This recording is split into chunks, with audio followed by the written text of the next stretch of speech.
김요원님, 시대가 변했습니다. 이제 당신이 하는 방식은 구식이에요.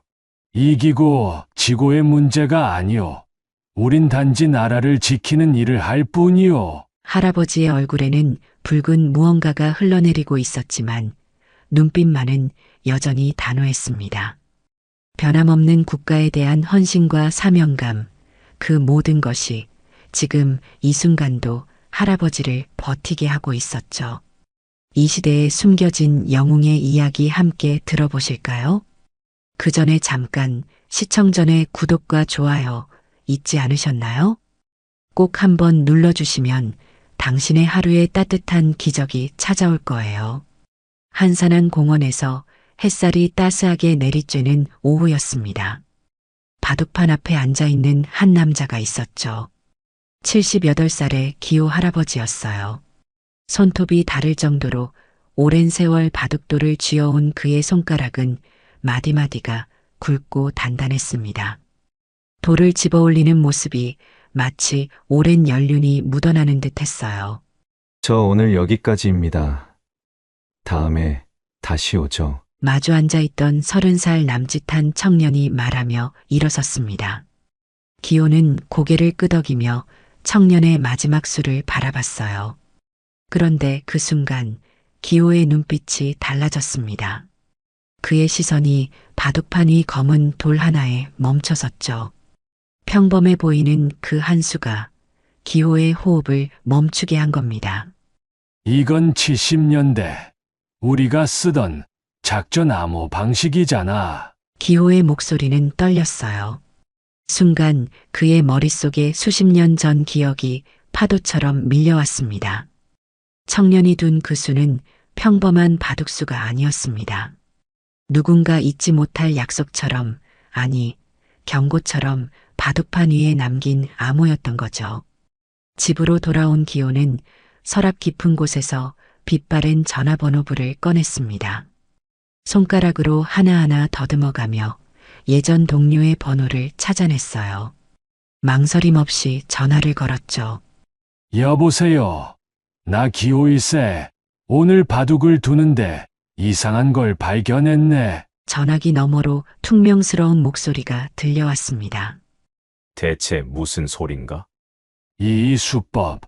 북에서 쓰던 암호야 무언가 시작됐어. 잠시 침묵이 흘렀어요. 그리고 한숨소리가 들려왔습니다. 기호야, 넌 이제 그냥 바둑이나 두며 살아. 꿈은 그만 꾸고. 기호는 말을 잇지 못했어요. 전화가 끊어졌고 그는 다시 혼자가 되었습니다. 하지만 그의 촉은 여전히 살아있었죠. 현역 시절 그의 촉은 한 번도 틀린 적이 없었으니까요. 기호는 손때 묻은 노트를 꺼내 들었습니다.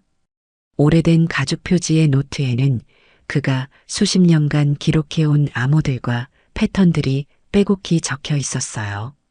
페이지를 넘기며 기호는 청년이 둔 바둑의 패턴을 찾기 시작했습니다. 그러다 한 페이지에서 멈췄죠. 맞아. 이거야. 그는 노트북을 켜고 인터넷을 검색하기 시작했습니다. 최근 뉴스, 특이 동향, 수상한 움직임들. 무언가를 찾고 있었어요. 그리고 얼마 지나지 않아 몇 가지 기사들이 그의 눈에 들어왔습니다. 일련의 사건들이 단순한 우연이 아니라는 것을 직감했죠. 기호는 거실 한쪽 벽에 종이들을 붙이기 시작했습니다. 기사들, 메모들, 그리고 바둑판의 패턴을 그린 도면까지. 그는 퍼즐을 맞추듯 정보들을 연결했어요. 창문을 통해 들어오는 달빛이 그의 주름진 얼굴을 비추었습니다. 한마디로 그는 결코 노망난 늙은이가 아니었죠. 무슨 정보를 전달하려는 거지? 왜 하필 나에게? 기호는 중얼거렸습니다. 청년의 얼굴이 떠올랐어요. 처음 만났을 때부터 뭔가 특별한 느낌이 있었습니다. 그 눈빛에는 단순한 바둑 애호가 이상의 무언가가 있었죠. 기호의 손은 오래된 전투복이 들어있는 상자를 향해 뻗어갔습니다. 그리고 그 옆에 놓인 작은 금속 상자를 열었어요. 안에는 오래된 권총 한 자루와 신분증이 들어 있었습니다. 대한민국 정보부 요원 김기호. 그는 한숨을 내쉬며 천천히 물건들을 만졌어요. 다시 현장에 나가야 할 때가 온 것 같았습니다. 그는 알고 있었죠. 이번엔 혼자서라도 해결해야 한다는 것을. 다음 날 새벽녘 기호는 또다시 그 공원 벤치에 앉아 있었습니다. 바둑판은 꺼내지 않은 채 이슬이 맺힌 나뭇잎을 바라보며 깊은 생각에 잠겨 있었죠. 서서히 동이 트며 공원은 조깅하는 사람들로 활기를 띠기 시작했어요. 기호는 10년째 이 공원에서 아침을 맞이했기에 거의 모든 단골 운동객들의 얼굴과 루틴을 알고 있었습니다. 6시 15분 검은 아디다스 트레이닝복을 입은 청년이 공원에 들어섰어요. 어제 그 청년이었죠. 기호는 자신도 모르게 바른 자세로 등을 폈습니다. 정보요원 시절의 습관이 아직도 남아 있었어요. 청년은 한 바퀴를 가볍게 뛴 후 기호를 발견하자 속도를 늦추었습니다.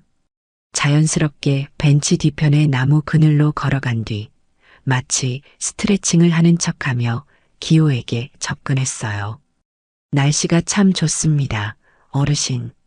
청년의 목소리는 바람에 날릴 듯 작았지만 또렷했습니다. 기호는 말없이 고개를 끄덕였죠. 그리고 잠시 후 입을 열었어요. 바둑은 어제 잘 마무리했나? 네, 어제의 포석은 특별했습니다. 33, 41, 34, 47. 청년이 숫자를 읊었습니다. 기호의 눈이 반짝였어요. 그것은 확실한 암호였습니다. 북한 특수공작단의 전술 암호체계였고 82년 당시 최고 기밀 중 하나였죠. 일반인은 물론 현재의 정보기관 요원들도 모를 옛 방식이었습니다. 넌 누구냐? 진짜 정체를 밝혀라. 기호의 목소리는 예전에 그 훈련 책임자처럼 단호해졌어요. 청년은 주위를 한번 둘러본 뒤 기호의 옆에 앉았습니다. 저를 기억하지 못하시겠습니까? 92년 겨울 함흥 탈출 작전 당시 아버지가 목숨 걸고 살려내신 그 아이입니다. 기호의 호흡이 멈췄습니다. 기억의 조각들이 서서히 맞춰지기 시작했어요. 제설풍 작전, 국경지대의 눈보라, 그리고 8년간의 잠복 끝에 함께 탈출했던 강철 매 코드명의 이중. 스파이 강태성과 그의 5살 아들. 태성이의 아들. 기호의 목소리가 떨렸습니다. 네, 제 이름은 강민호입니다. 아버지는 3년 전 췌장암으로 돌아가셨습니다. 마지막 말씀이 기호를 찾아라였습니다. 기호의 눈시울이 붉어졌어요. 태성은 그의 가장 훌륭한 제자였고 동시에 가까운 친구였습니다. 북에서 얻은 정보는 항상 정확했고 덕분에 수많은 작전이 성공했었죠. 아버지의 마지막 임무는 내가 아버지의 뒤를 이어 남북 사이에서 정보를 전달하는 것이었습니다. 민호의 목소리는 단호했어요. 지금은 저도 이중 스파이로 활동 중입니다. 아버지처럼요. 기호는 민호의 얼굴을 자세히 살폈습니다. 태성의 단단한 광대뼈와 흔들림 없는 눈빛이 그대로 이어져 있었어요. 수십 년 전 기호가 태성의 눈에서 본 그 결의가 민호에게도 있었습니다. 왜 하필 지금인가? 기호가 물었어요. 북에서 특수공작단이 난파됐습니다. 이름은 적화통일전사단입니다. 목표는 원자력 발전소 타격이고 저는 그들을 도와주는 척하며 내부 정보를 수집 중입니다. 기호와 민호는 더 이상 공원에 머무르는 것이 위험하다고 판단했습니다. 둘은 따로 이동한 뒤 1시간 후 기호의 아파트에서 다시 만났어요. 기호의 집은 단출했지만 거실벽 하나가 온통 정보와 지도로 가득했습니다. 노란 포스트잇, 빨간 실로 연결된 사진들, 신문 기사들. 놀랍군요. 이미 많은 부분을 파악하고 계셨어요. 민호는 지도를 살피며 말했습니다. 기호는 원자력 발전소가 표시된 지점을 가리켰어요. 최근 3달간 발전소 주변에서 일어난 통신 방해 현상, 드론 목격 사례, 그리고 이상한 방사능 측정치 모두 연결되어 있었어. 하지만 내 목소리는 아무도 듣지 않았지. 민호는 가방에서 USB를 꺼냈습니다. 이건 북측 공작단의 세부 계획입니다. 15명의 요원이 이미 국내에 침투했고 신분을 위장한 상태예요. 원전 제어실 폭파가 목표입니다. 디지털 시스템이 아닌 물리적 파괴를 노리고 있어요. 두 사람은 밤새 정보를 분석했어요. 새벽 2시 기호는 결단을 내렸습니다. 옛 정보기관의 송골매팀 동료들을 소집해야 했죠. 그는 오래된 노트에서 3개의 전화번호를 찾아냈습니다. 이 사람들이 살아있을까요? 민호가 의아해했어요. 우리 송골매팀은 공식적으로 해체됐지만 절대 죽지 않았다. 기호의 눈빛이 빛났습니다. 박사탁, 우리의 통신 전문가. 지금은 대전의 한 라디오 수리점을 운영하고 있어. 이명철, 폭발물 해체의 귀재. 요즘은 노인정에서 장기 두는 걸로 알고 있지. 그리고 최영배, 위장 전문가이자 언어 천재. 지금은 인천 신포시장에서 분식집을 운영 중이야. 기호는 첫 번째 번호로 전화를 걸었어요. 3번의 벨소리 후 피곤한 목소리의 남자가 받았습니다. 여보세요. 대전 골동품 라디오 수리점입니다. 사탁이 나 기호야. 송골매의 송을 기억하나? 잠시 침묵이 흘렀습니다. 그리고 갑자기 목소리가 날카로워졌어요. 기호, 이 전화는 안전한가? 안전해. 지금 너희가 필요하다. 작전이야? 그래, 한 번만 더. 나라를 위해. 전화기 너머로 짧은 웃음소리가 들렸습니다. 당연하지. 너의 호출은 작전 명령이다. 내일 아침 첫 기차로 서울로 가겠다. 전화를 끄는 기호의 얼굴에는 오랜만에 활기가 돌았어요. 민호는 그런 기호를 신기한 듯 바라봤습니다. 이렇게 쉽게 설득이 됩니까? 기호는 작게 미소 지었습니다. 우리는 은퇴하지 않았어. 그저 임무를 기다리며 잠시 접어뒀을 뿐이지. 이튿날 오전 서울역 플랫폼은 출근길 인파로 북적였습니다. 기호와 민호는 역 건너편 카페에서 KTX 도착을 기다리고 있었어요. 기호의 손가락은 테이블 위에서 초조하게 두드리고 있었죠. 오랜만에 느끼는 임무의 긴장감이었습니다. 8시 14분 열차가 곧 도착합니다. 민호가 시계를 확인하며 말했어요. 기호는 고개를 끄덕였습니다. 그의 눈은 역 입구를 향해 고정되어 있었죠. 그리고 예정된 시각, 머리가 하얗게 센 남자가 배낭 하나를 메고 역에서 나왔습니다. 그의 걸음걸이는 나이답지 않게 경쾌했어요. 사탁이다. 기호가 작게 중얼거렸습니다. 박사탁은 주변을 살피며 카페로 걸어왔어요. 그는 69살이었지만 군인 시절처럼 반듯한 자세를 유지하고 있었습니다. 카페에 들어서자마자 그는 기호를 발견했고 잠시 그 자리에 멈춰섰죠. 20년 만이군. 사탁의 목소리가 떨렸습니다. 두 노인은 말없이 서로를 바라봤어요. 그리고 기호가 먼저 일어나 사탁을 껴안았습니다. 그것은 오랜 전우에 대한 인사였죠. 민호는 그들의 재회를 지켜보며 묘한 감정을 느꼈어요. 그의 아버지도 이들과 함께했던 시절이 있었으니까요. 이 청년은 사탁이 민호를 향해 고개를 돌렸습니다. 강태성의 아들이야. 강민호라고 하네. 사탁의 눈이 커졌어요. 태성이? 그 북의 이중첩자였던? 민호는 공손히 고개를 숙였습니다. 아버지께서 많이 말씀하셨습니다. 송골매는 남한 최고의 정보팀이었다고요. 세 사람은 카페를 나와 기호의 아파트로 향했어요. 그곳에서 나머지 팀원들과 합류하기로 했기 때문이죠. 기호의 집에 도착했을 때 이미 2명의 노인이 현관 앞에서 기다리고 있었습니다. 지각이군, 기호. 장기판을 들고 있는 남자가 웃으며 말했어요. 이명철이었습니다. 그의 옆에는 분식집 앞치마를 아직 풀지 않은 최영배가 서 있었죠. 너희들이 먼저 와 있었어? 기호가 놀라며 물었습니다. 당연하지. 송골매의 첫 번째 규칙은 뭐였지? 영배가 물었어요. 세 노인이 동시에 대답했습니다.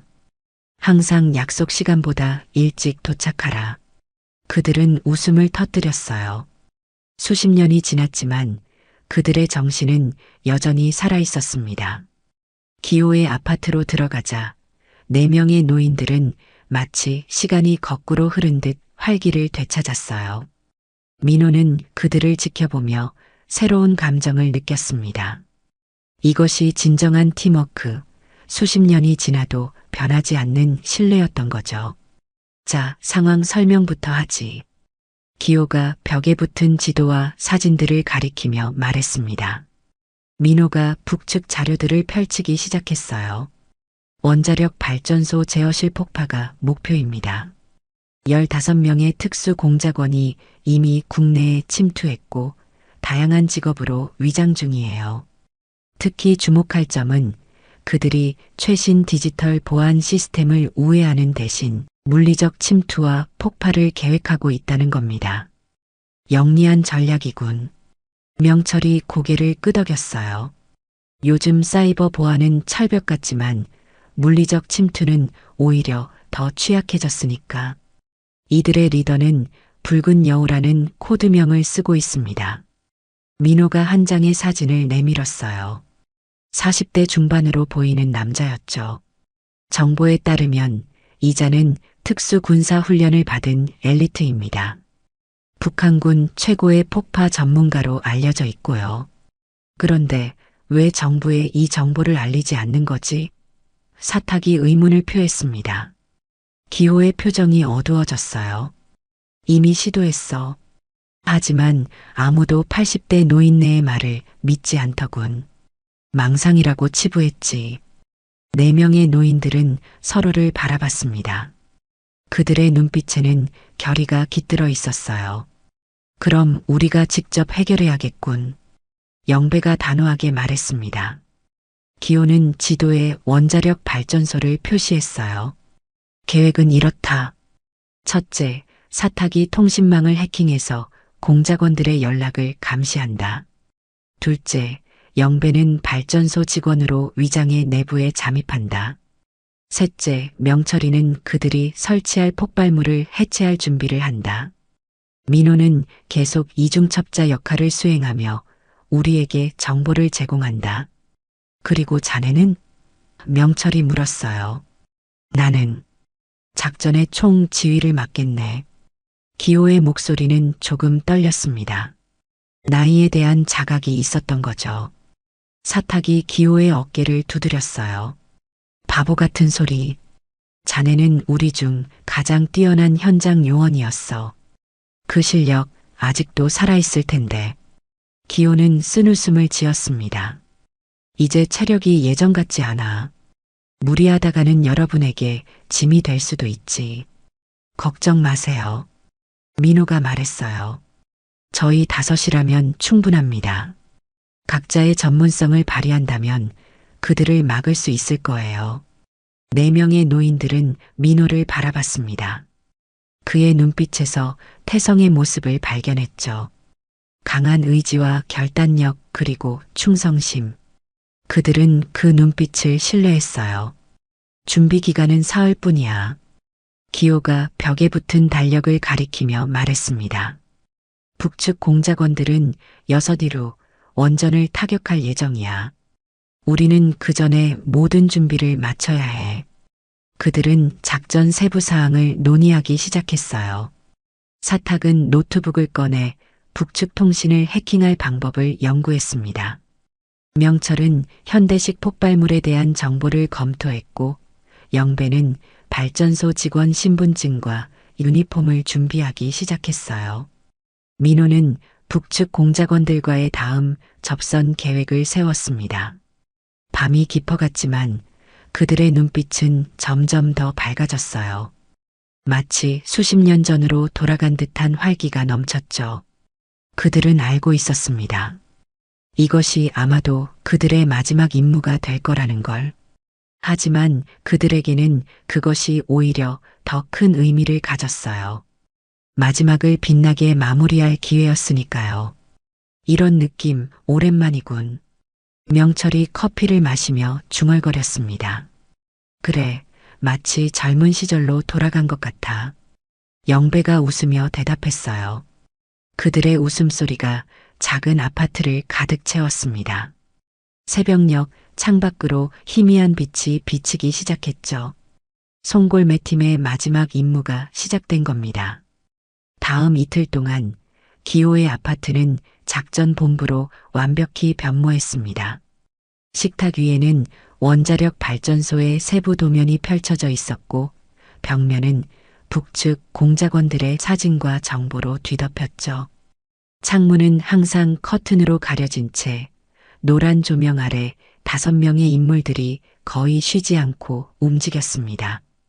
간간이 컵라면 냄새와 인스턴트 커피 향이 좁은 공간을 채웠어요.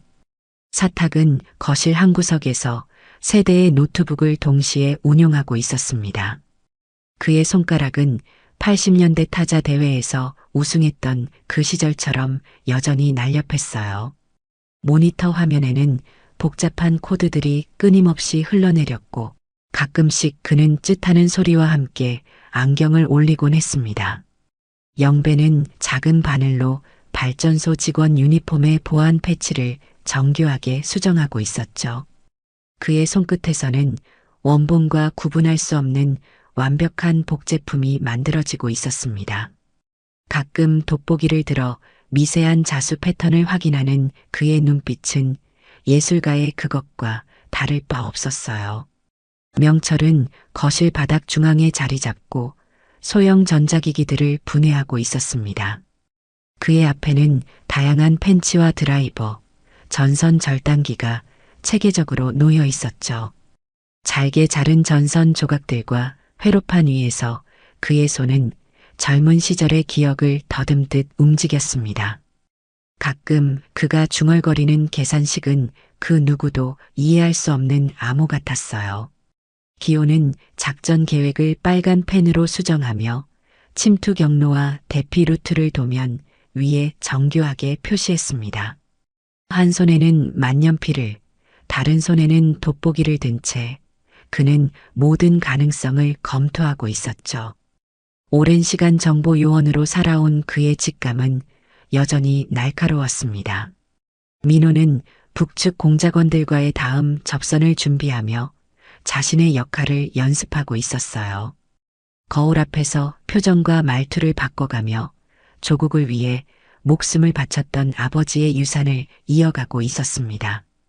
이거 봐, 발전소 보안 시스템에 허점이 있어. 사탁이 갑자기 외쳤어요. 4명이 모두 사탁의 노트북 앞으로 모였습니다. 화면에는 발전소 보안 시스템의 코드가 펼쳐져 있었죠. 사탁은 빨간색으로 표시된 부분을 가리켰습니다. 직원 출입 카드의 RFID 신호를 복제할 수 있을 것 같은데 이 패턴을 보면 암호화가 약해. 우리 시절보다 오히려 허술해졌다니까. 실내는 팽팽한 긴장감으로 가득 찼습니다. 이제 그들에게 남은 시간은 단 하루뿐이었어요. 영배는 마침내 완성된 유니폼을 들어올리며 빛에 비춰보았습니다. 자수 패턴의 미세한 곡선까지 완벽하게 재현된 그의 작품이었죠. 명철은 작은 금속 상자를 조립하며 마지막 전선을 연결했습니다. 그것은 북측 공작원들의 폭발물을 해체할 수 있는 특수 장치였어요. 오후 2시 민호는 북측 공작원들과의 접선을 위해 잠시 자리를 비웠습니다. 그가 없는 동안 4명의 노인들은 각자의 작업을 계속하면서도 시계를 자주 확인했죠. 3시간이 지나고 아파트 문이 열렸을 때 모두가 민호를 향해 시선을 돌렸습니다. 민호의 얼굴은 창백했어요. 그는 숨을 고르며 가방에서 작은 메모리 카드를 꺼냈습니다. 상황이 더 심각해졌습니다. 그들은 단순히 제어실만 노리는 게 아닙니다. 민호의 목소리에는 긴장감이 묻어났습니다. 사탁이 재빨리 메모리 카드를 노트북에 연결했어요. 화면에 원전의 3D 도면과 함께 표시된 침투 경로가 나타났습니다. 붉은색 점들이 원전 내부의 여러 지점에 찍혀 있었죠. 냉각수 순환 시스템까지 노리고 있어요. 만약 성공한다면 체르노빌 수준의 재앙이 일어날 수 있습니다. 방 안에 무거운 침묵이 내려앉았어요. 모두가 화면의 정보를 심각하게 받아들이고 있었습니다. 기호는 도면을 자세히 살펴보며 깊은 생각에 잠겼죠. 이건 단순한 테러가 아니야. 전문가의 손길이 느껴져. 기호의 목소리는 낮지만 단호했습니다. 맞습니다. 붉은 여우는 해외에서 특수훈련을 받은 전문가입니다. 이란, 시리아에서 활동했던 기록이 있어요. 사탁이 노트북에서 새로운 창을 열었습니다. 갑자기 경고음이 울렸어요. 모두가 그쪽으로 시선을 돌렸죠. 잡았다. 북측 공작원들의 암호화된 통신을 감지했어.